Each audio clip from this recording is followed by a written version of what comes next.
Hello, welcome to Unity 151. My name is Joe. I've got an author interview here with Bryan S. Glosemeyer. Oh, see, I forgot already, but it doesn't matter. Glosemeyer, but that's good enough. Glosemeyer, that's it. There we go. I'm terrible names. Just call me Brian. Brian. I just want to go there. I just like to put your full name in. We're going to talk about his book that he's got with him. Then we're going to talk about some other books. Old books, new books, possible new books, some spoiler, not too spoiler, but spoiler books. What about what you got into writing, bits and bobs like that, anything else that comes to mind. So we're going to start off with what have you done this week and talk about yourself as well. Go. All yours now. What have I done this week? Mostly just working. I am also a writer professionally, but I do technical writing. I write for a software company. So been doing that and then working on revisions of book 2 in my series. I also am a bit of a gamer. I like to do role-playing games, kind of in the Dungeons and Dragons, White Wolf kind of world. Some friends of mine and I actually just finished up a 3 or 4 year story arc of a game that we've been playing last night. So that's been pretty fun. Who won? And then Who won your game? Or was it all of you together? Because 4 years, like there's got to be a bit of rivalry going there. You know, it's a team effort. So it's the world ended, so I think nobody won. Well, one of those kind of things. It is what it is, I suppose. It is what it is. It's, you know.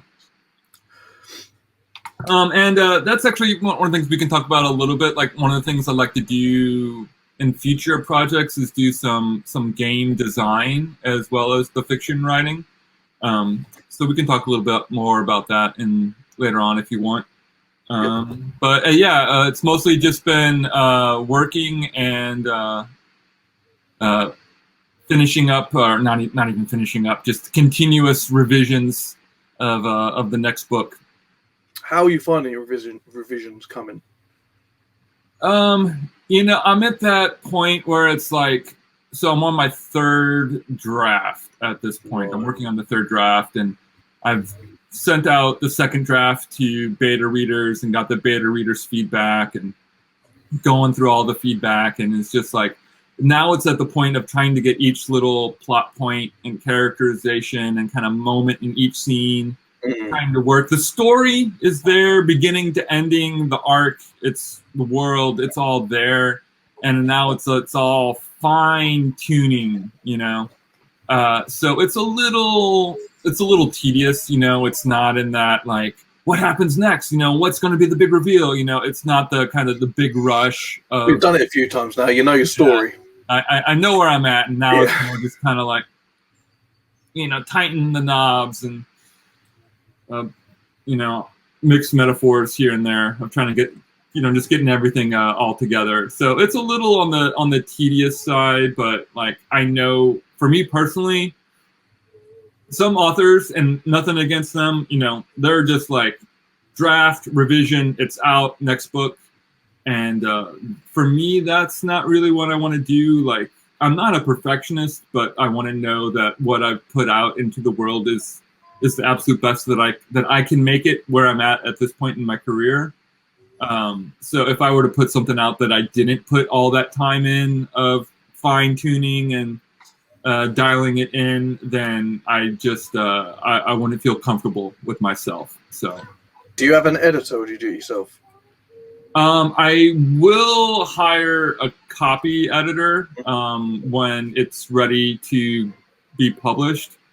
But as far as development or anything like that, no development editor. It's all, I do a lot of outlining and work and pre-planning. But yeah, it's all my own kind of thoughts about how it should be structured and where the story should go and the story arcs. So yeah, no development editor. Just bring in an editor at the end to make sure I've got all my commas in the right place and that's it. All words are spelled and it sounds right as they're reading. Yeah. Right. Let's talk about your first book, or the book you want to talk about anyway. Okay. I presume that's where you want to get going. Yeah, sure. Go for it then. My first book is Before the Shattered Gates of Heaven, Shattered Gates Volume 1. It's available on ebook pretty much anywhere you would buy ebook. And it's available in print. You can get this print only through Amazon. But if you're in a country that can buy Amazon books, you should be able to get this print on demand. It's a space opera, sci-fi adventure. It's very character focused. There is a lot of action and big action set pieces, and I do try to go for a big kind of epic, multi-planet, multicultural world and scope, but it's very much the story of one character in this world and her story arc. So it is very character focused while having a lot of plot and world elements. Who is your characters? Do you want to talk a bit about the characters? Just a few things that, you know. Yeah. So the main character is Sabira Stargazer, and I guess. You know, they always say that you should say, you know, kind of pitch your book as it's this meets that, which I'm never particularly a fan of, but I understand the utility of it.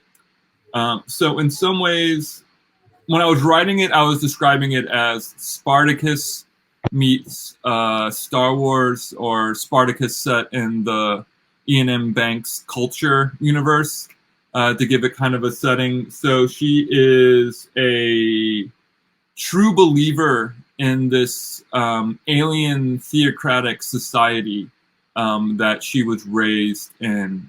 She is essentially property, where in a society where humans are the lowest caste of an alien world, and has chosen to be a pit fighter, somewhat of a gladiator, in order to raise her station in life and actually get to join the Space Marines, for lack of a better term, without getting into too much specifics of all the terminology in the books, to go out and kind of spread this theocratic alien conquering civilization into the local kind of enemies that they have in the star systems around them. And hijinks ensue, revelations are revealed, and characters are art. So there's a lot of things that she has to learn, that maybe everything that she's been taught about what her society is and where humanity comes from isn't what she thought it was, and coming to terms with that and what it means to have a crisis of belief when your belief is so fundamentally part of who you are and is giving you a foundation for her identity. Interesting. Okay. And there's lots of pew pew pew. We're going to get into that in a second. First, I'm going to ask aliens. How many aliens have you got? On screen, there are 2 different alien societies that we encounter. So there are so she lives in a culture known as the Holy Unity. And like I said, humans are the lowest tier in that. There's another alien tier above that called the Overseers, who are relatively humanoid, but they have some very non-human characteristics, who kind of basically run the society. And there's different branches of the Overseers. There's a religious division called the God-Seers, and there's a military division called the War-Seers. Why? Last question: are humans at the bottom? Is there? Do you find out, or do you not want to say? I don't know. Yeah. So in her society, their belief is that thousands of years ago, the gods came through what is now the shattered gates of heaven. There were the gates of the gods came through the gates of heaven, and encountered these. And then above the overseers, there's another rank who kind of controls society, called the Divine Masters. And so and we never actually see them on screen, but they're like the masters, kind of these divine beings that kind of rule over the overseers, and then the overseers oversee the humans. I like when you don't always see the people in charge. It leaves a lot more mystery. So that kind of like with what I'm writing, you've got like all the territory and space is carved up into what I call chapters at the moment. And you've got like the leader's chapters, and you've got his underlings and all that stuff that does. But so like you'll see stuff from their point of view, and you'll see from like that all the way down to like the little man. But the person in charge and his little pyramid of people, you just hear about them, but you don't see them. Leaves that bit of mystery of like, all right, who is this guy? Because they all, they either believe in him or they don't believe in him, but you never see him. So I like that sort of, that's what I like. Yeah, you feel their power without ever necessarily feeling like they're getting their immediate presence. Because, like if you put it in like historical terms, if you were in ancient Rome and you were a slave working in the mines, working in the quarries, the only thing you would ever see above you is your overseers. You would never see a senator. You would never see the emperor, you would never see, fine Roman society. You would see your quarry and the people working next to you, and the guy cracking the whip behind you. And that would be your world. Yeah, that's it. Especially when you come to, sci-fi and the bigger universes, these got people, they can't be everywhere. Right. You know what I mean? So I do. I'm in full support of that. And the whole book is her point of view. It's a one character POV story for this book. So everything is from Sabir's point of view. So to answer an earlier question, and this isn't really spoilery. This is no, it's fine. Established. So the mythology of this holy unity is that thousands of years ago, the gods came through the gates of heaven, which is this thing that they can see in the sky as a red kind of nebula far off. Came through the gates of heaven and conquered this world that they live on, which was then what they called run by the old masters, who were masters of technology. And they fought with the gods. The gods won, wiped them out till there were almost no old masters left.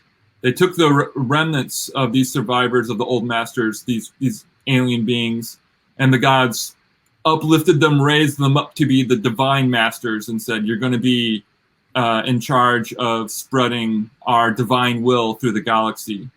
And they gave them the secret of life, and their goal is to unite all life in the galaxy under the will of the gods.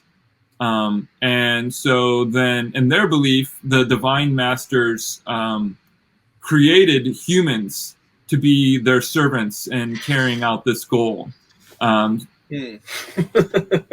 Interesting.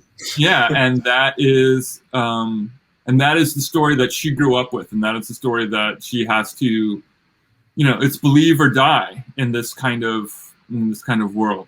And she is a full believer in fulfilling this mission of spreading divine will through the galaxy.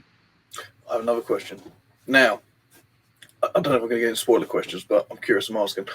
Now, is this sort of story going to be where she's going to try and will she either find out this is lies, she's not happy, pull the system down, or is she just going to carry on with her life and she has her own stories within this world that's already going on?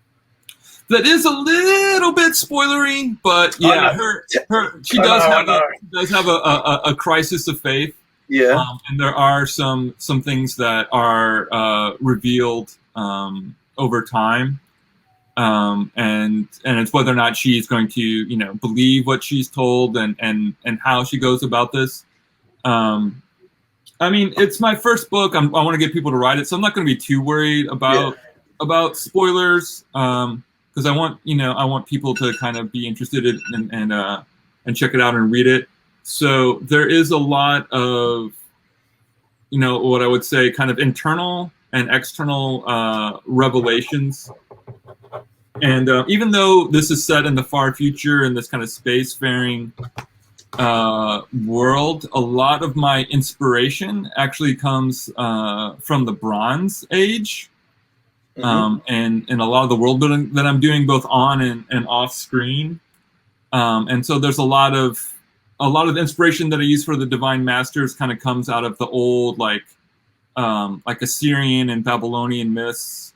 And so a lot of the words and terminology is kind of reminiscent of what you would see in a lot of like those old like and Babylon and Assyrian stories and that world. But I also find a lot of inspiration in the Temple of Eleusis in ancient Greece. Like I found out, like there's a lot that we have kind of been hidden, or kind of like our histories have kind of wiped out about the Temple of Eleusis. But this was tell me some history. Go, I love the history. Yeah. Tell me about it.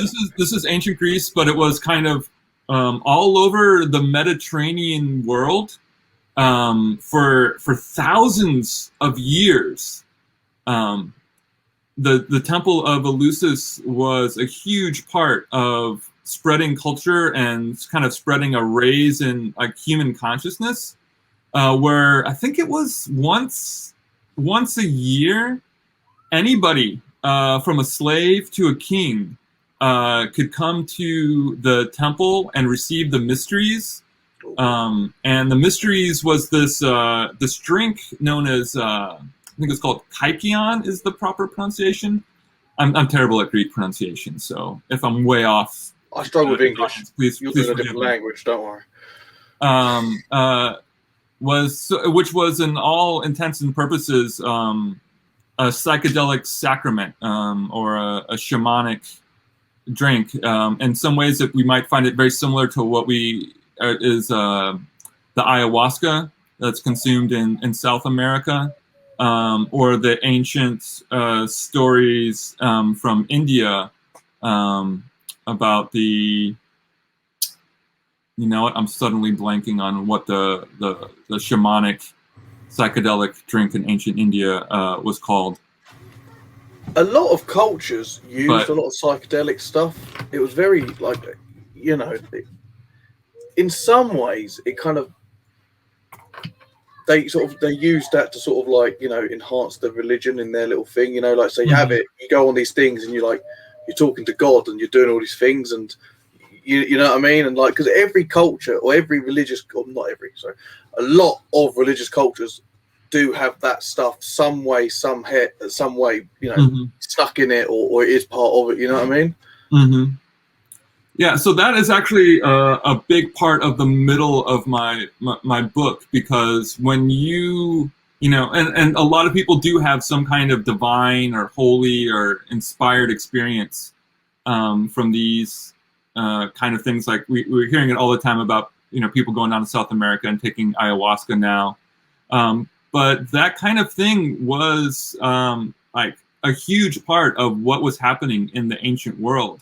And, you know, they talked about how you were never really a full adult unless you went through this ceremony. And like people from all over the Mediterranean came to like partake in these mysteries. And that got wiped out of our history.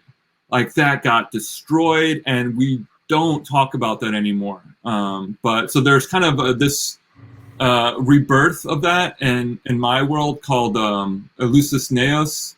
Or like the new Elysius, and they have their own kind of psychedelic shamanic drink called Eon, and it can, you know, and you know, a lot of people report having a hard time following the same. You talk about it kind of re-enhances some belief structures, but it also like break down belief structures.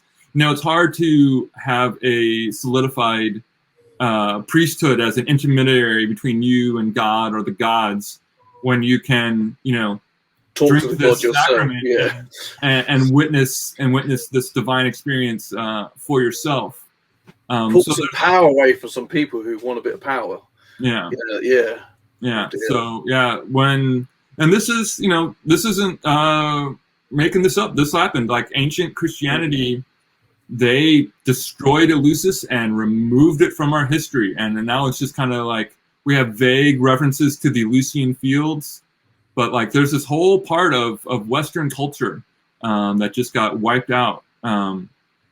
And so this kind of rebirth, and like I said, there's a lot of inspiration from the ancient world and the Bronze Age that went into my world building. So there's a lot of imagery of like pyramids and ziggurats and sacrifice that you'll see as well, but kind of like reinstated in this space opera setting. Interesting. So, your baddie, without telling me, spoilers, tell me about the baddie, or the baddies, or the baddie organization, or whatever is going to be in that name. Yeah, so there's not like a Darth Vader, you know? Yeah. There's not a Ming the Merciless. It's more about the baddie is society. Right, you know, okay. It's kind of person, you know, there's like all the main tropes, like person against person against nature, person against society. So it's like, yeah, coming to grips with a society that you fully believe in, and then realizing, you know, this society is actually not what I thought it was, and the stories that define my identity, you know, when that story, so you have all these stories that define who you are and what your identity is. What happens when that story changes? What does that do to your identity? And what does a person have to how does a person react to that and move forward with new stories, or redefining their stories, and also then redefining themselves and how they fit into the world at large. Interesting. Okay. Right. I'm going to ask you two questions now. They're going to be on-the-spot questions. Number one, if you could pick one thing that's not going to spoil it, but get someone really excited about the book, what is it? If to get someone really excited about the book, can you tell them now? I think if you love, you know, character arcs, if you love like really going on a journey with a character, I think you're going to be really into this, because it does go on a journey. It's not just a James Bond where you start in the same place and you end in the same place and you just have a lot of shootouts in the middle, which there's nothing wrong with that. I love that as much as the next guy. But if you really want to get into character and then explore, if you're really into, like, I think a lot of epic fantasy readers would also enjoy this as much as like sci-fi space opera readers. Because I did do a lot of world building, and I really go deep into the world building without trying to lay a lot of info dumps on people, but just make a really textured, in-depth world kind of all the way through. Like there's always kind of another layer once you look at it. So if you really like getting immersed into a different world that's filled with adventure and character, I think you're going to really like this. I hope so, at least. That's a good answer. And yourself, hopefully it's not, you gotta have a different answer. What's the one thing out of this book you like? What's the one thing out of this book that I like? Yep, and you can't give the same answer. You know, like with every, even the writing side, with every writer, there's always those moments where I'm like kind of pulling, you know, as I was creating it, I was pulling my hair out, and it'd be like, you know, those moments of self-doubt, like, is this any good? You know, and then liking it and then not liking it. But if there's something that I like about this, is that I think that there is there's deeper metaphors and deeper truths and ideas that are in there that I don't try to hit people over the head with them, but they're in there along with like all this action and adventure. You know, there's shootouts, there's big war scenes. There's one-on-one battles, there's like internal conflicts. So there's all this kind of adventure and spaceships and going to other planets to kind of suck you in. But one level below that, there's a lot of like deeper items that I was trying to get to without being preachy, but just are there. And I think I did it. I've seen it kind of come up in the reviews that like people are enjoying that aspect, that there's deeper levels of meaning and substance going on underneath all the pew pew bang bang punch punch. Good answer. Perfect. Okay. Have you spoke about this book enough? Would you like to talk about some other stuff? Or do you still I think I've spoken about this particular book enough. I hope people will give it a chance. And it is out. It is out, isn't it? Because you did say that. Yeah, it is out. Yes. I'm working on the second book now. I hope to have the second book out by the end of this year. Hopefully, maybe early next year. We'll see how the revisions go, but that's what I'm aiming for. And the second book is a direct continuation of this book. Before the Shattered Gates of Heaven, it has a full story arc. There's a beginning, middle, and end, but there is a bigger story, and the next book picks up right where we leave off, and it continues these characters' adventures and their growth, and takes them into new places, new situations. So you can read the first book and feel like you're getting a full story. You don't read it, and I won't leave you on a cliffhanger, but I will leave you with the sense that, okay, you got this story, but there's more story to tell. So I wanted very specifically to do that. I didn't want to feel like people were only getting one little bit of the story, or a big cliffhanger ending. Well, with that, something I've seen quite a few people comment about, like when it, whether it's to do with in YouTube comments or on like Discord stuff, I've seen people comment about that they don't always want to follow a big continuous series, that you need to keep following these books to get the story. They do like just like trilogies are cool, two are good, but it's nice to have a book that's, whether it's fantasy or sci-fi, you get a complete book and you're happy. If it leads on to something else or part of a big universe, great. But having a book that you're like, good, I've read a nice book, I'm happy with that. People do crave that. I've seen a lot of comments about it, and I've seen quite a bit of people who do moan about that with like some of the sci-fi stuff. But when you've got indie authors, sometimes they have to keep them customers hooked, don't they? So you're playing. It's like if you're doing it and this is your job, you've got to keep them hooked, keep writing as books as quick as you can to pay your bills, obviously. So they have to, leave a little hook to get going to the next one. So it's kind of one of those hard things for an author. You've got to breadcrumb it, but readers want just like one book. Wow, amazing, Yeah.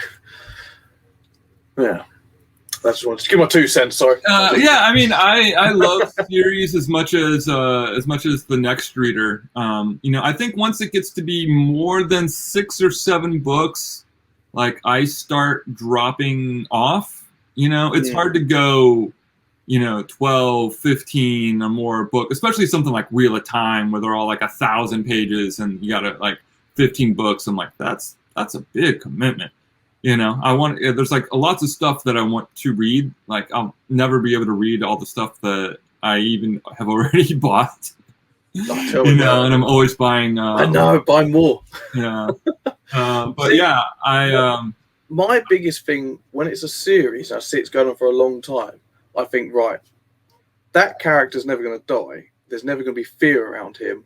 So I already know from the offset, unless it's like something a bit different, like, which is for example, Game of Thrones, you don't know who's safe or not, to a degree, you know what I mean? But where like a lot of these series, they keep the characters going because people like the characters, and then it does, like I said, after 6 books, you're like, okay, he's not actually going to die. So now he's got a fever, and you think, oh, will he make it? I know he's going to make it. Right. And it kind of takes that immersiveness out for me sometimes. No, exactly. Especially if it's like a one character or focus. Yes. If it's something like Game of Thrones, where there's 100 characters. You have a sense that character X or Y is going to make it to the last book at least, but you never know when somebody's going to get the red wedding treatment. Well, that's what I'm trying with my book now. Whether it'll work or not, I've got. Oh, how have I got now? It's getting bigger and bigger. I've got four 5 actual main point of views, and then 1 that's kind of pops in and out. And I'm doing it because I don't want you to know who's going to make it, if you all make it. Because mine's military sci-fi space opera. It's like a grand thing going on, but it's a small story just to do with the infantry. There's a massive, galactic issue going on, and you're just following the little guys trying to survive in this big problem. And I want it to be like, are they going to survive? Are they not going to survive? And like, if they don't survive, next book will be new characters. And I want, if someone does survive, maybe they pop up. Great. But that's what I want. Like, they might survive a bit, but I don't want one guy. Like, so I've got one guy called Cade. I haven't told you what called. He's called Cade. I don't want him to keep going because people are going to be like, oh, okay, you know what I mean? He's going to survive this one, survive the next one. Nah. And then after 6 or 7 books, especially if it's focused on 1 or 2 characters, and by the time they would have so much PTSD and trauma and issues, it's just like after everything, because the point of a book is bad things happen and they have to get through it. That's what makes it interesting, right? So they'll be different people, wouldn't they? Yeah. Such, if you're around death, destruction, murder all the time, comes book 6, you're gonna be grey or no hair. You know what I mean? Your body's going to be annihilated. You're going to not trust anyone because there's no way you can trust someone if you're always killing people. You know what I mean? Because you're going to think they're going to kill you. So that nice man he thought was really good, he's going to be like, "Whoa, don't come near me." And who was it is interesting to see that growth, but I think there's only so far that can go. So with this, I would like to, with this story, I would. My plan is to write at least a trilogy, at least 3 books. I have a story in mind that could go 6 books, maybe 7. But I want to do at least 3 books, see what the reaction is to it, then trying to just slowly build up an audience, slowly build up word of mouth. After 3 books, I'll know people are either into this character, into this storyline, or they're not. But I also want to tell other stories set in this universe, like the world building I did, you just see a sliver of the world that I have in mind. And so I see this universe as more like a big playpen where I can tell all kinds of different stories. So I want these first 3 books to be Sabira's, Sabira's story arc and what that means. But then I want to have all these kind of tangential or branch off stories, or stories even that are mostly unrelated but set in this universe. And then each book, I want to do a little bit like The Expanse. I don't know if you've read those books. I've watched the show. I haven't read them. I've got them ready to go. But as always, I'm going to turn my light on quickly. You keep talking. I'm going to turn my light on. Okay.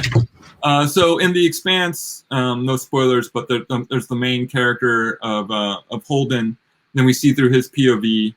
And then with each book, we get his POV mixed with other POVs, and then each book it's his POV mixed with others. And that's kind of the model that I want to do with this. So in the second book, it's actually a 2 POV book, and then the third book will either be 2 or 3 POVs. We'll cross that bridge when I get to it. But where I want to be kind of rotating secondary POVs, secondary and tertiary POVs. As these books go on, kind of around Sabira's story. Because also, if you're just telling one person's story for 100,000 words each book, it gets to be a little just too narcissistic on one person. There's a bigger world out there that you want to see other people's. Yes, as well as you only see the point of view from her point, obviously, and it could be completely different. And it's nice to have a conflicting opinion on stuff. Whether they're actually directly conflicting or different views or whatever. That's a good question. I was going to ask. Not good. I thought it was a good question. What is your book word count as a question? What do you aim for? You said 100,000, but I'm guessing that's kind of. I believe the final draft of book 1 came out to be 107,000 words.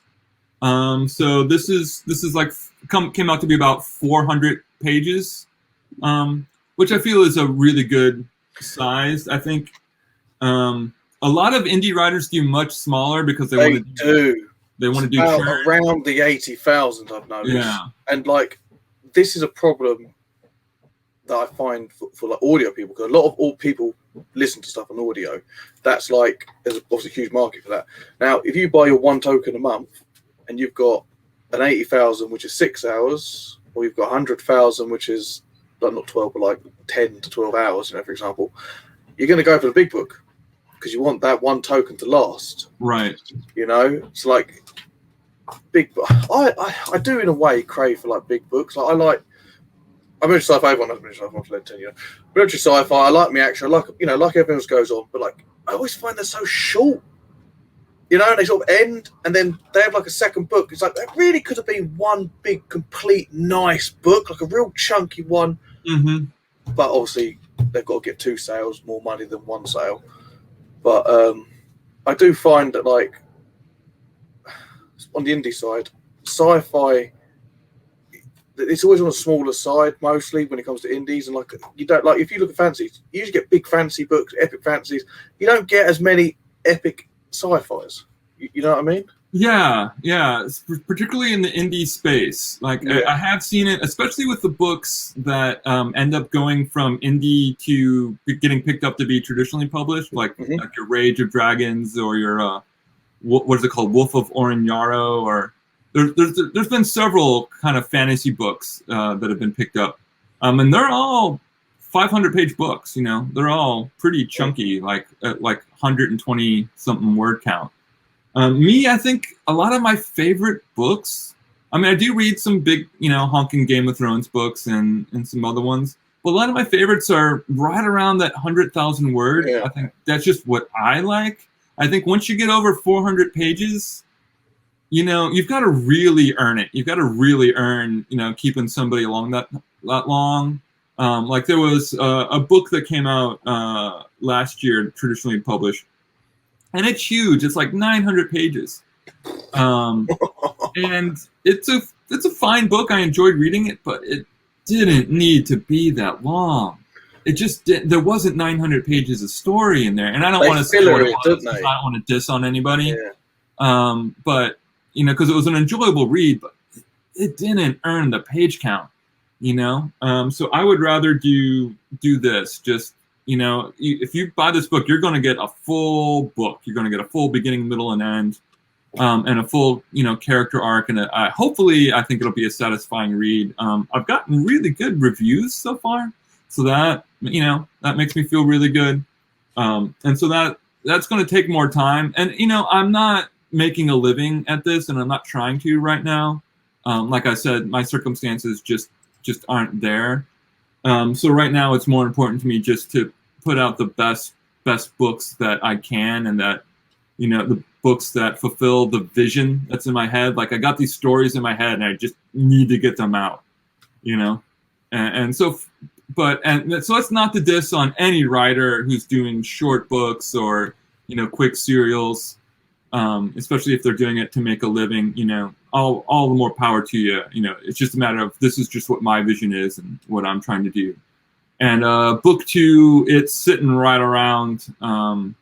We'll see what the final count is, but it's sitting right around 100,000 words right now. The first draft was 80,000, and then I was like, it's missing a lot of connective tissue. It's missing a lot of scenes, and then once I put in the scenes that flushed everything out to really tell the story the way it needs to be told, it was 100,000 words again. I was just looking at your reviews while I was just saying that. I was just looking at them, and yeah, metaphors. One guy likes your metaphors, and makes you let you think. Very imaginary. What if I told you was a lie? I don't know. That's what we give you a good review for that. So no, you've got very good reviews as it goes. And what's good? Not a lot of them, getting reviews when it's your first book, you're a first-time indie author. It's if you're unhappy, getting on your knees and begging, please just read my book. If you're unhappy, you complain straight away. If you're happy, I'm happy, and off you go. Mm-hmm. You know what I mean? And it's always the thing. But the thing is, I think you've got 16 reviews, global reviews is on here. But yeah, most of them are 5 stars. You've got, and they've all left comments. I think the only one, you've got one single 1 star. There's always one. Don't mean always, but just as bad review, doesn't always mean it's actually a bad review. But looking on here, he hasn't left a comment unless it's been deleted. No, he didn't. That person didn't leave a comment. I have, I don't know. I don't want to get maybe too far into it, but I have some theories about what that 1-star review might have been. I committed the cardinal sin of saying that I liked Star Wars: The Last Jedi on Facebook, and then the next day, I'm going to end broadcast now. I'm sorry, mate. I'm just... yeah, and then like I said that in a Star Wars forum, and then the next day there's a 1-star review. So he's gone on your thing, just followed you for. He's got a book. Negative. So I can't prove that's what happened, you know. I mean, anybody can not like anything, right? So who knows? But the timing of that one was a little suspicious. But I mean, even the best books in the world, you know, get 1-star reviews. You can pull up The Hobbit and get 1-star reviews, you know. The thing is, you might not like it because it's not your thing. Yeah, and this is definitely not going to be everybody's thing. This is definitely written for people that are big into sci-fi and fantasy. You know, because it does go deep into like world building, and I have multiple languages in the book, and a lot of the books that I really love are books that don't hold your hand. You know, like Dune, Neuromancer, Anathem. These are all books with like deep world building, and they just drop you in and say, you know, sink or swim. And that's not going to be everybody's kind of thing, but that's a bit of my approach. I'm not too sink or swim with it, but I am just like, here, you're in a completely other alien world in the far future. It should feel alien. Go with it. And I think most sci-fi fantasy readers are going to be just fine with that. But if you're someone who doesn't read that a lot, it can be a little bit of a learning curve for you. So, but yeah, it's written for hardcore readers of the genre, you know. Are you going to be having yours on Audible or one of them systems? Eventually, I definitely would like to do an audiobook. I will probably wait until the trilogy is done. Do a package deal or something. Yeah, do a package deal. Would that be good for your sales? Because if they're getting, you know, if you're 100,000 words, you're going to be like a 10-hour. I'll make it, I don't know, guess about a 10-hour. 3 books, you know, 30 hours for one token. People will buy that. Yeah. That's a good and it just costs a lot of money to make an audiobook, and I'm not there in my career yet. I'm still building up my audience. Like it's like got 16 reviews, you know, which they're good reviews. I'm happy to have the reviews that I have, and I'm still trying to build up more. But you know, I want to wait till the second and third book come out. Word of mouth spreads, get some more blogs, get some more bookstagrams. I need to build more of an audience before it's worth spending that kind of money on, you know? So have you looked into, because I've only looked into a bit myself, and I don't know the full ins and outs, but from what I understand, you can pay someone right out, which is a lot of money, depending on the level of how good the voice actor is. But you can do like split the profit with some if they want to take a book on, isn't there? I think I don't know the exact. Yeah, I have heard about that. I haven't looked too much into it. I have heard that same thing, but I've also heard that if you're a first-time author without a proven track record and a ton of sales, you know, a narrator isn't going to want to spend, you know, all of that time for the hope of maybe getting a few dollars off of, you know, half of the sales. You know, because it's a bit of a gamble on their part, whereas opposed to getting paid, you know, right up front. And I'm a full believer of paying artists for their work. You know, like, so I buy, you know, I like to buy my music. I don't like streaming services. I like to buy my movies. You know, I like to buy my books, whether print or paperback. Maybe that's just the Gen X in me. But you know. I do like paperbacks. I do like my DVDs. I've got Netflix and all that stuff, but I find I don't watch it. Where if I've got a DVD, I'm like, what do I want to watch? Oh, that DVD. You know, I've got a whole selection. Like, I can't see them now because they're boxed up. Right. I was going to say, who done your cover? Who's the artist? The artist the company goes by as Cover Mint Designs. So cover and then like mint, like a mint leaf, and then designs. And it's not as you can see, it's not just a planet and a spaceship. Which 99.9% of space opera covers are, and there's nothing wrong with that, but that's just not what I wanted to do. So I think I'm really happy with the cover he put together for me, and I've gotten some compliments on the cover art, and it's not necessarily very, like I said, not traditionally what's in the space opera genre completely. Although I think that's changing. Let me show you something real quick. Go on then, show me. There's a book. I haven't read it yet. I just bought this book now that I got vaccinated and I'm out going to all my favorite bookstores. But there is a space opera book that's getting a bit of press called Unconquerable Sun by Kate Elliott. And it's supposed to be basically a gender-swapped Alexander the Great in space. And this is the cover. It's got the same vibes as yours. And then this is my oops. Yeah. Oops. Ah! What's it's not like this isn't going to be in the video. Don't worry. Yeah, like look at that. My book came out first, by the way. But yeah, it's pretty remarkable. Like it's like, okay, maybe it's not it's not the planet and spaceship, but maybe that's changing a little bit in the publishing world. We'll see. Well, I think really should if your sci-fi is based on a ship or a lot on a ship or battles, you should have a ship with battles. If it's not so much ships, it's more the character. Show the character. Mm-hmm. That's because I judge a book by the cover, as in I buy a book by the cover. If I see, because I like mostly space battles / tanks blowing each other up. So if I see a ship with lasers, I damn well expect there to be lasers in the ship. And if I read that book and there's nothing, I'm like, well, why don't it get sold? But why lie to me? That's not what happened. Right. Like if I look at yours, it doesn't scream there's going to be laser battles and shooting. So I know I know that I'm not going to expect that if I just read the back. You know what I mean? Like, I'm not saying it's not in it, but it doesn't scream to me it's going to be thousands of ships destroying each other. Right. And you've got to tell a bit of the story with the cover, to grab the people, really. Depends what you look for. That's just me. Yeah, I mean, even if you look at like Alistair Reynolds' books, even his books were these big, huge, like sci-fi ideas, and it's a planet with a spaceship. I think the new ones don't even have spaceships. The new ones just have planets. It's just a planet in the black.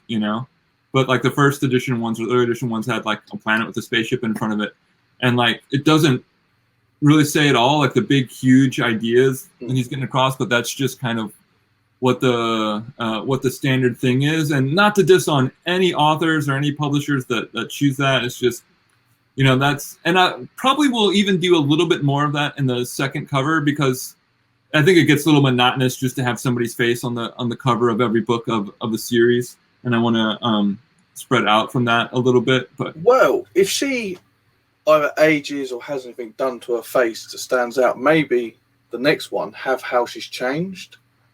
You know what I mean? So like if someone sees the first book and second book, go, oh, something happens to me in this book. I just don't know if it happens or not, but you see what I'm saying? Like if you want to go for the same vague design, if you have her face the other side, maybe we'll change it up. But she looks like she's aged through the story. It gives you an idea of, okay, something happens if you look at just the two books just as they are there. I don't know, chuck my ideas about. I was going to ask another real good question, but I can't remember now. Damn. But the cover designer actually came up with a lot of what was going on there. Like I don't necessarily have a mind for that. We talked a little bit, and I gave him some ideas, and then he made something I think really beautiful with it. So, and he's I've noticed like he does some work for some bigger name indies. Like his rates have gone up since I bought a book cover. So he's doing pretty well, I guess. That's what I was going to say. About something on your ship that's not on your ship. The Lost Fleet. You've got Jack not Jack, John Geary, always a Marine. He don't do no Marine work on the front cover. That's false advertising. So, and he even takes the mick about it in the book because the publisher's like, yeah, have a Marine, people that'll sell more. This is about ships, and there's a little bit Marine fighting. And you've got a Marine on the front. If someone saw that, they'll think, Marines. So that's it. That's just my random type. And then like have you there's Ancillary Justice came out a few years ago, made a big splash, won a bunch of awards. It's space opera, and on the cover there's what looks like are supposed to be like space like fighters, almost like X-Wings or something. Right. And it's not that at all, you know.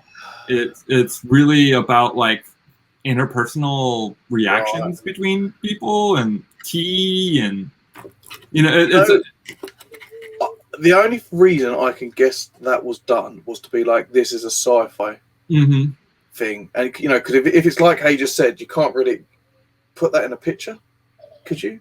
Unless you put like a little teacup or something, I don't know. I don't know. You know what I mean? But I don't think that sells as sci-fi. So I think you have to have the picture of ships. So they're like, sci-fi. Then read the back and find out what the story's about. Maybe that's just to catch their eye, just because it's a different sort of sci-fi. Maybe I don't know. Right, we're going to talk about future projects that you haven't started yet, or possibly started. What have you got? What have you got that you can tease the readers? Okay, so the big thing is the second book, Shattered Gates Volume 2. I'm not quite ready to reveal the name of it yet, the final name, and also because I'm a little bit going back and forth. I think I've got the name figured out, but for now it's going to be Shattered Gates Volume 2. It's the continuation of Sabir's story. We'll pick up literally right where we left off at the end of book 1. But it's more about she's undergone this huge kind of character change and worldview change, and this kind of coming of age maturity story in the first book. And now it's like her inner story is trying to figure out who she is going to be, like what is her purpose now, when like now that her story has changed, like trying to figure that out. But you know, there's still kind of the baggage of her old world behind her, and what that means. And there's one of the secondary characters from the first book actually gets their own POV, and they have their own character arc, and it's kind of about how these two characters end up kind of going in opposite directions from their meeting. Like there's a big kind of traumatic event that happens in the first book, and Sabira went one way from that event, and this other character goes the other way, and the implications that has for them and for their relationship as they kind of intertwine and go in and out of conflict in each other's lives as part of their own character growth. We'll see get introduced to more parts of my universe, get introduced to more of the back lore. So it's really a book about transitions and finding themselves. So it's very much kind of what would be the middle book of a trilogy. Like I said, I really want to do at least 3 books, and then maybe continue on if the readership is into it. And then I also go. You tell your story. Go. I'm listening. And I also am really interested in game design. That's a bit on the back burner for now, because I want to get this book out, and I don't know as much about publishing games as I've just spent the last couple of years learning how to publish an indie book. Publishing an indie game will be its whole different thing, but I do have some game mechanics worked out for doing. I think you might like it. It's a space fleet game, so you can. It's a little bit like Magic: The Gathering, but so it'll be like with cards, but it has kind of like role-playing mechanics. So it's kind of like a little bit like Dungeons and Dragons with rolling dice, and you can customize things. So I've got the rule set worked out, and I've got done a lot of play testing. Probably needs a little bit more play testing yet. And I think it's pretty fun. Like you get to, design your fleet and then like go after somebody else's fleet to have everything from like, fighters to gunships and destroyers to super weapons. And, you're trying to attack the other person's planet and get their resources with raiders and pirates. And so you can really kind of design a different fleet for like different kind of modes of play and styles. And you can do small ones or big ones. It's a very kind of adaptable system. And I think it's pretty fun. So that is in the works, and that's something that I want to get published in the next few years. But I've got a lot to learn about how to get that out. Like, there's going to be a lot of art involved in it, and I'm not a visual artist, so I'll need to work with. I know an artist. I know a very good artist. He's very good. I'll give his details at the end. Oh yeah, that'll be fun because I definitely need someone who's good at making spaceships, basically, and doing space. So it's a space battle game. Yes. And now, is this going to be tied into your universe somehow? Because if it keeps them tied, linked to a degree, whether it's something happened in the past or the future, I don't know, then at least that way, people, your fans who might like that sort of stuff, they'll be like, oh, this is what happened in that battle. And you can make your own story up, though.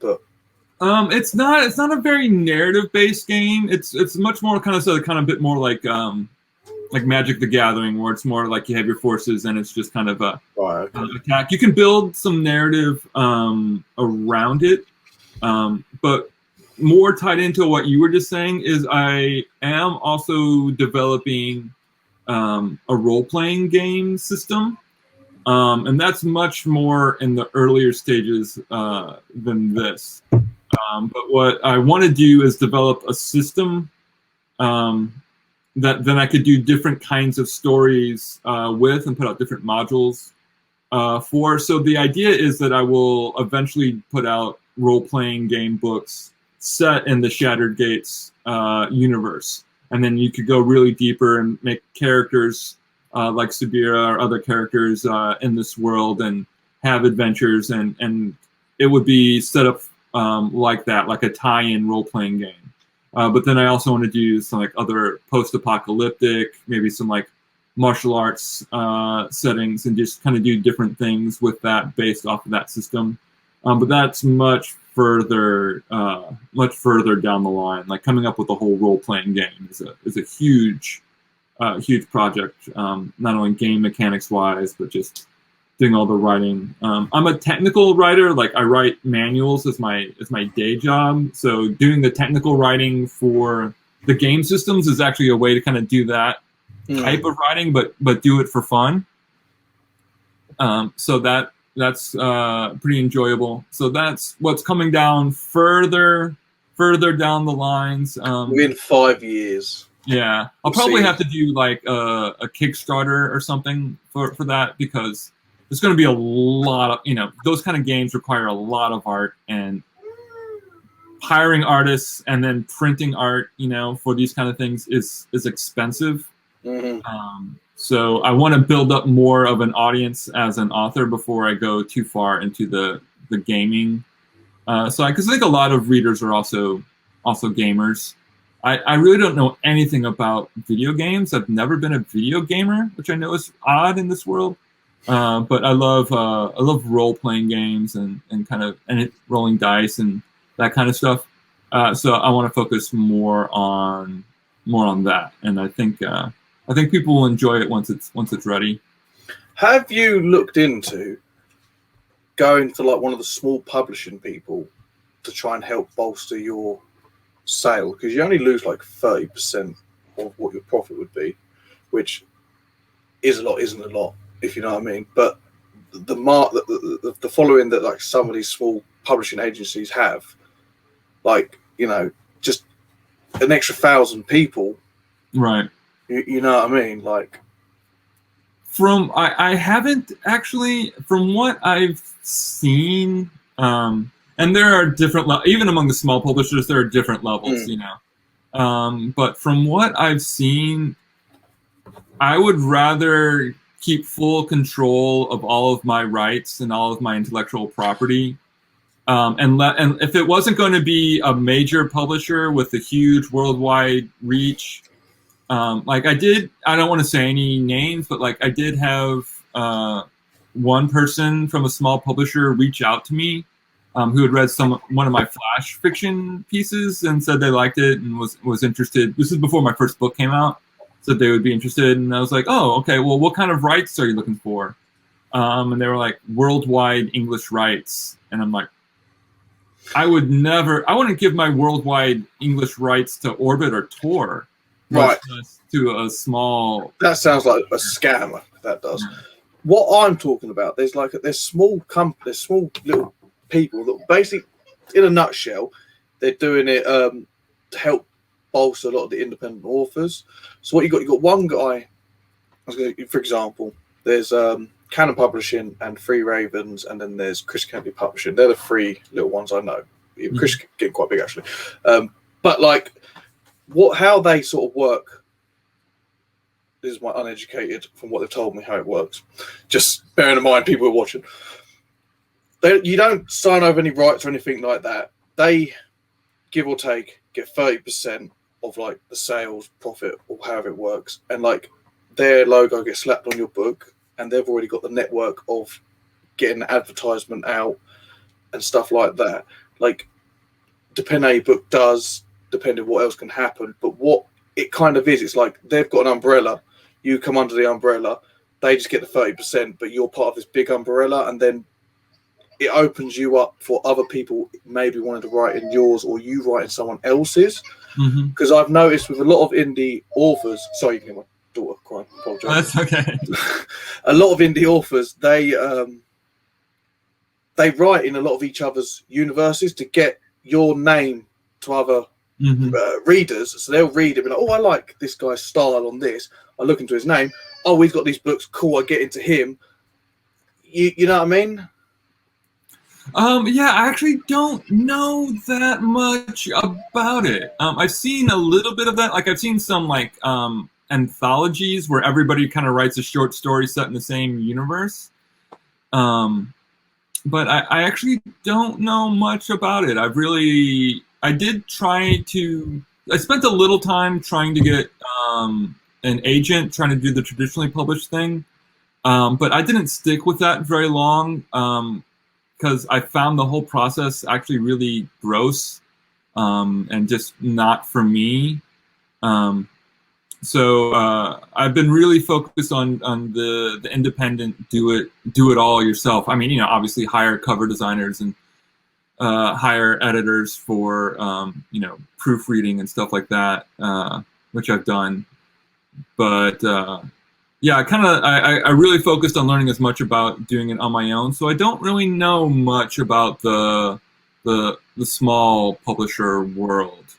I'm not necessarily closed off to it, but I'd have to see what the give and take of that is. Like, I'm not at the point yet where I'm really making any money off of this. I'm still in the red. I think it's called when you're still in debt. That's still in the red on this one. The red is when you're in the black, you're the clear, isn't it? I think that's it. Yeah. I think that's it. I don't know what the black is, so I've never been there properly. You know, like you know, what I'm saying? Like I know a good red, like, you know, everything's red. Like that's in the red. That's it. Yeah. So yeah, I'm not making much money off this yet. I'm hoping to grow the audience bit by bit, word of mouth. Once the second book, I've done some marketing, but not a lot. And then once the second book is out, I'm hoping to try to do a bit more marketing, because everyone said that, or a lot of people say that, you know, you have to have 2 or 3 books before you should really do a marketing push, because the money comes from the read through. And I just don't have the other books yet out there for that read through to happen. I mean, some people do have a breakout hit with one book, but yeah, I think that's 1 in 100 million. Between your third and fourth book is when you've got a bit of attraction. Like, you know, a couple of people, first one, a bit more on the second one. The third one hits because of certain numbers, and then the algorithm kicks in, and then loads of people have got like, oh, 3 books, I can read that, binge that series, you know. Yeah, so I'm just kind of taking my time to get the second book ready and get that where I want it, and I'll do a bit more marketing for that, and then when the third book is ready, whenever that is, you know, I'm not George Martin slow, but I'm not a fast not a fast writer. I'm not, I'm not doing 8 hours a day, 100,000 words a day or anything, one of those guys, not a book a month. What is if you had a normal day, an average, what would you say you do a day? So when I'm drafting, I draft anywhere, usually will be between 500 to 2,000 words, kind of depending. It's usually, after my work day, I work a full day, and then I'll come home. Oh, I've been working from home for the past year and a half, but then after that, I'll, start your second job. Yeah, I'll start doing some writing for maybe like an hour or so. But by then, it's already been a full day, and then my brain only has. It's hard. Yeah. And then I'll try to do a bigger writing session, like on a Saturday or a Sunday, where I can get more words in. So it's kind of been like that, more like a slow but steady drip, because it's not my full-time job, and I'm just doing it as much as as regularly as I can. But now that I'm in more of an editing and revision phase, it's kind of much more just kind of like reading people's feedback and going in and tweaking notes and making notes and kind of getting everything ready for the next draft, figuring out what I need to do. I pretty much have that. I've been focusing on like kind of getting all my notes and feedback ready for the third draft, and I've done all that, and now I'm actually going in and page 1, third draft, going in and making those tweaks and changes that need to get done. Good. Cool. Sounds very good. I believe, game designing, I've written my notes. I think we've covered most of the things to do with your books and stuff. It's only because we've just gone over the hour, and most of these videos, they don't always do too long, But I think an hour is pretty good. I'm happy. I've got no problem if you would like to come back another day. If you would like to share your writing advice and any writing of what you've learned, we could do a Sunday writing one, which will be live. So you'll see me make a mess. But other than that, I'm cool. Are you cool? Are you happy? Is there anything you want to chat about? I'm very happy. Yeah, thank you so much for taking. I've had a fun time. I had a great time. I'd love to know more about your writing and what you're working on. You said you haven't published your first book yet. It's still in progress. Yes. I'm at now. I'm nearly 80,000. I've got to give a couple minutes. So I've decided to add, because my universe. How do I explain that? It's an invasion. It's an invasion of a planet and what's going on around. This planet's part of a giant multi-galaxy empire, which is huge. Like we're in the Lakara systems. How do you pronounce it? The Lakara galaxy, which basically all of our galaxies combined is one big super cluster. It's called. We're part of that. So we're talking super advanced crap. Part of a faction, so it's this giant war's kicked off. All this stuff's going on, but you're just these people on this planet and these few ships, these fleets around. What the everyday man is dealing with this giant galactic invasion, death war going on. And I kind of wanted to set the scale of what's happening. So I've got like a chapter part 1, which is the opening chapter, which is going to be at the name. This guy's called Percy. I'm not going to say no more about what this person's called, but he's like close to one of the chapter leaders. He's not quite a chapter leader, but a chapter leader who overlooks this part of the empire, which is divided up. And he's kind of like a bit of like a brief what's going on. As talked to like an AI hollow droid robot thing. Just sort of like talking about not loads about the universe, but just to get an idea of the scale, what's going on, and then the next chapter is like the invasion kicks off and it all goes downhill for everyone. Because it's hard to kind of show the scale right off the bat. I don't confuse, you know what I mean? So I'm kind of like, it's sort of, this is what's going on. You're in a chapter. This person's right at the back. You're over here. You know something's going over there. A bit of this. Something else is going on down south. Because I've got this YouTube series, which I've still got to do the last video, which is about the war between Unity and Yertle. And this kind of like, you find out what's happened to Yertle in this book. So it shows they're linked. So it just sort of covers this very broad of like, this is the size of Unity. This is what's going on. There's something up here, something down there, whatever. That's the end of that. And then you go into the chapter of the first character, which I think is Henham. And then you follow all these different people over their adventures of aliens coming and killing other aliens and lots of death. So that's basically what happens. You've got a lot on your plate. That's a. I see. I don't. It is. It isn't. It isn't. Like I don't know, because the way I've treated it is like it's really big, but you're just dealing with the small people, Right. and like they know it's really big, but like all they're trying to do is survive on this planet and deal with the invasion. These guys are not going to worry about what's happening on the next planet, the next system, the next galaxy.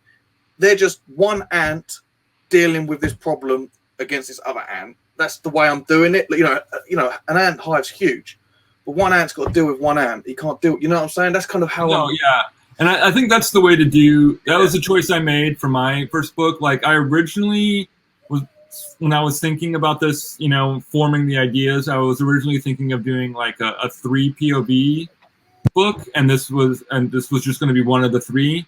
And then as I started writing, I was like, I've got to learn how to write a book. Like let's just do one POV and get like one good POV story arc done. And if I can do that, then I can do 2 or 3 or 4 or whatever. But like, you know, so I think you know, having a good, clear viewpoint, especially for like a big grand story, and especially when it's your first book, is a good way to go. I think you know, it's very hard to start off with, you know, a Game of Thrones level epic, you know, when it's your first book with all these different characters and POVs and different lands. So, you know, one bite at a time. Yeah, I think it's the way to do it. So what I've done, I have got 4 main characters at the moment, different point of views, but these 2 are together, and these 2 are together, but they're not next door to each other. So you've got one who's a fleet admiral and one who's just a fighter pilot. Now, so you see 2 different perspectives of the same battle, just to get a feeling of a higher person and a lower person, but they're together through the story. That's cool. And then I've got you've got a normal marine. They're not called marines, but I was going to say marines. Some people understand. A marine called Cade, and then there's another guy called Tim, and he's what I call a spec eye, which is basically someone's got powers, but it's not like normal powers. It's just he can do more. So he can like form a shield, or he can pick something up, but he's limited to what he can do. They're not like invincibles. Like you shoot him, he'll die. He can just produce a shield to stop a few bullets, but the shield breaks, he dies. So it just means he can tank a bit more, do a bit more unique stuff, but he still can die. And like Cade, so Tim's on the planet anyway. Cade's in the ship. So when the invasion kicks off, all goes south. His ship gets blown up with loads of all of Unity basically get annihilated around this place. They all fall to the planet in their pods, whether they're drop pods or escape pods. They all land at the same time. The enemy called Dauntless turn up, drop all their pods as well. So you've got goodies dropping, bailing out the ships, and at the same time you've got the enemy dropping. So you've got just chaos. Like they land, they come out their pods like you know what I mean, and then the enemy land right next to them. They're like and they're just like absolute carnage. Just the way I look, if you just had 2 enemy forces dump them in the city together, it's like go. That's kind of what's going on. Mm-hmm. So the whole story for what's going on, apart from the ship people, it's the people on the planet. It's just defend this city.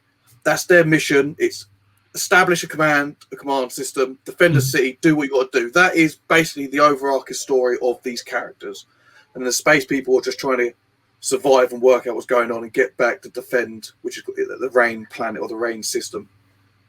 They know something big's going on, but they're not involved. You know, that's one of the other million ships problems. At the moment, they've just got to deal with what's going on here. This is their story. Their mission's to do this. Whether they get done or don't, you know, whatever. That's pretty much it, really. So about my daughter, she's been a right pain in the bum. She's had food. She's had her drinks. Pooed twice. And she's like, I don't want to go to sleep, probably because she can hear me talking. Yeah, that's just a little ramble about my thing. Right. Other than that, I'm happy. Are you happy? I'm very happy. And yeah, I would love to do it again whenever you want. We can talk writing. You know, as you mentioned, and hopefully, like I said, at the end of the year or early next year, my next book will be out. And so, yeah, I love talking about books and sci-fi. So anytime, let's do it. What we can do when your book's about to come out, or when you release it, we'll come back. We'll do another video. We can talk more spoily stuff about your first book, because now we're on about your second book, and then we won't talk about spoilers about your second book, but we'll sort of tease it. And then one Sunday soon, it'll be the same time, if that's cool, on a Sunday, we can do a writing one, and we just chat about actual just writing or whatever, really. I love that kind of stuff. Easy going all day. Yeah. We talk about writing and BS. That's what I look at. I might change it. So instead of the Sunday video, it's the writing and BS video. I reckon that's a good idea, actually. Sometimes it's nice just to talk rubbish, like what we're doing now. We're just talking rubbish, but it's good fun. Right. Okay, right. Well, with that, I'm going to go. Thank you for coming on. Appreciate it, and we'll see you soon. Thank you very much. Oh, and if I could just say, if anybody is interested, if you go to bryansglosemeyer.com, you can sign up for my monthly newsletter. You'll get a free short story set in the Shattergate universe, and you'll get a free sample of the first book. It has the first 3 chapters, so you can see if it's something that'll tantalize you for more or not. And then I just send out a newsletter once a month, letting you know what's going on with me and my projects. And there's usually some kind of cross-promotion in there where I can show you some other books that are free or really cheap in the sci-fi fantasy genre. So yeah, bryansglosemeyer.com, sign up for the newsletter, get free stuff. Perfect. I will add your information. I'll talk to you after, get information in the link thingy, Bob, and then people can just click on it and do that. Right, cool.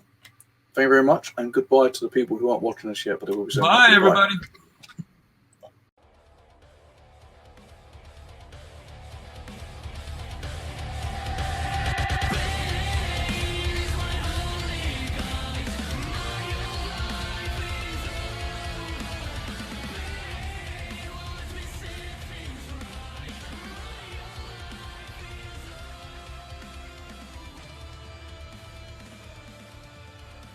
Yeah, that's it. If you say so, you'd be like, you know what? I want to get rid of that. I'll be like, problem.